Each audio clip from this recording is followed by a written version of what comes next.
All right, adventurers, welcome back. Today we're digging into something that most players, and I mean most, completely underestimate: your starting equipment in D&D 5e, especially with the 2024 rules update. You know, I've seen this 100 times at my table. Players either pick their gear kind of randomly, or worse, they just grab the starting gold and hope for the best. But here's the thing. That starting equipment can literally decide whether you survive your first session or you just end up as goblin food. So in this explainer, we're going to break down what's actually changed in 2024, what the smartest equipment choices are, and I'll give you some real at-the-table DM advice you're probably not going to find in the rulebooks. So, first things first, a quick update. And let's be clear, D&D 2024 is not a whole new edition. Think of it more like a polished-up 5e. But there is one major change that has a huge effect on your equipment, and believe it or not, it all comes down to your character's background. Yeah, you heard that right. In the 2024 rules, your character's background is now where you get your ability scores, your very first feat, and your starting equipment. This is a massive shift. It's huge because it directly ties the gear you carry to your character's story, right from the very beginning. It really makes you think about who your character was before they started adventuring.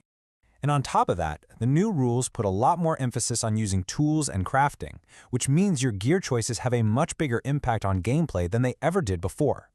The bottom line is this: your starting kit isn't just flavor text anymore. It's pure strategy. Okay, so this brings us to the first major decision every single player is going to have to make right out of the gate. Your class is going to give you a choice. Take the pre-selected equipment package, or take a lump sum of starting gold and go shopping for yourself. Now let me give you some hard-won Dungeon Master advice here. If you're a new player, for the love of all that is holy, never take the gold. The standard equipment packages, they're optimized, they're balanced, and they are genuinely useful. Taking the gold is a trap if you don't know exactly what items matter, what's a total ripoff, and what you will actually need in that very first session. Now, look, experienced players can sometimes make the gold option work, but only if they have a very, very specific character build in mind. For pretty much everyone else, the rule of thumb is simple. If you don't have a detailed plan written down, just take the standard equipment. It is the safer and almost always the better bet. Alright, so with that settled, let's break down the best starting gear choices based on the role you plan to fill in the party. We'll look at the four main food groups of D&D: the frontline tank, the sneaky specialist, the powerful spellcaster, and the essential support character.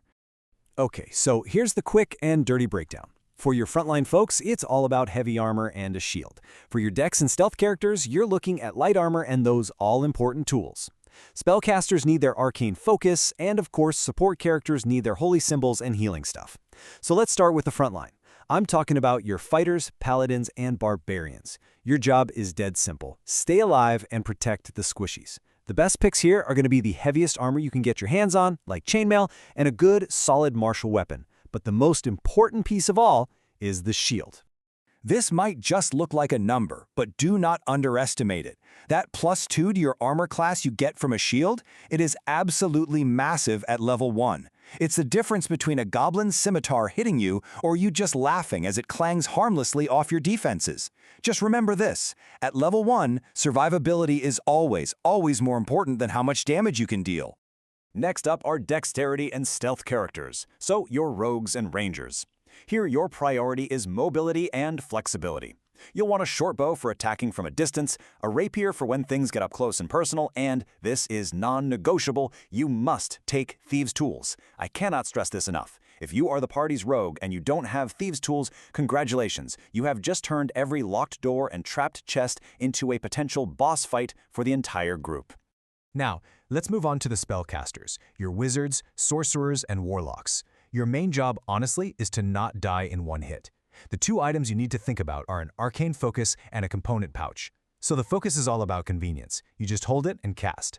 The pouch, on the other hand, gives you flexibility for all those spells with non-costly material components. You know what smart players do? They carry both. And please, always have a backup weapon, because trust me, your spell slots will run out.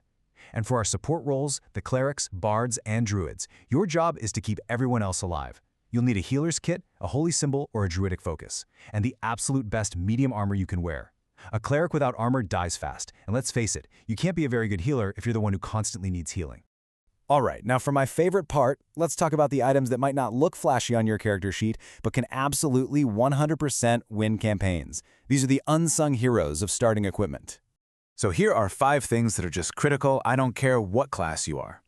50 feet of rope can be used for climbing, for escaping, for all kinds of creative chaos.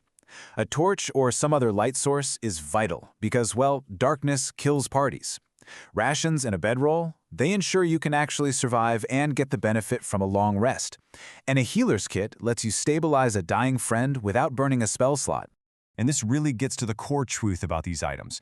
New players, they almost always ignore this stuff in favor of a slightly bigger sword. But you know what? Experienced players know you ignore these simple tools at your own peril. They're the things you totally forget you have, right up until the moment you desperately need them to survive. And that brings me to the final and I think the most important lesson I can give you about your starting equipment. We need to shift our focus away from just optimizing numbers and look at the bigger picture here. See, your starting gear isn't really about having the highest possible stats. It's about giving yourself and your party options. It's about being able to solve unexpected problems, survive when a plan goes totally sideways, and it's about enabling your own creativity at the table.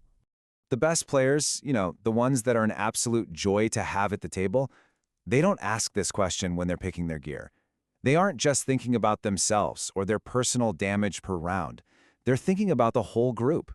Instead, they ask this: what tool, what piece of gear, what option can I bring to the table that will keep the party alive when everything inevitably goes wrong? That is the mindset that separates a good player from a great one. And that, right there, is the real purpose of your starting equipment. Hey, if you found this helpful, definitely subscribe for more explainers where we break down D&D from a real DM's perspective, not just from theory. In our next one, I'll be walking you through the biggest mistakes new players make during character creation with the 2024 rules, and more importantly, how you can fix them. I'll see you in the next session.